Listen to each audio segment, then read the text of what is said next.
What's up guys, it's me Jimmy. Please do not buy anything Amazon renew or refurbish. Please. I pay 30 bucks.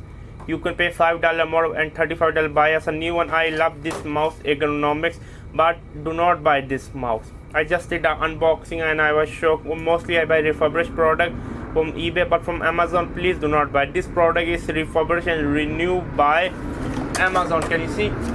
But this mouse is someone literally raped this mouse. Someone literally masturbate on this mouse, I think. So I'm extremely sorry.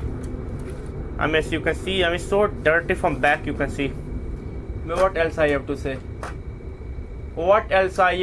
Do not buy this mouse.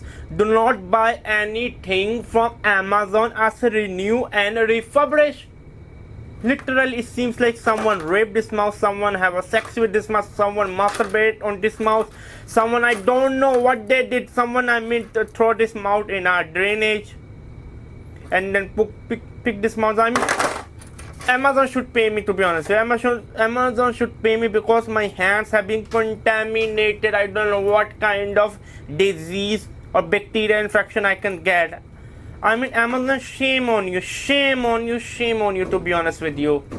Shame on you, Amazon. Shame on you. I'm literally very much angry. Subscribe and bye.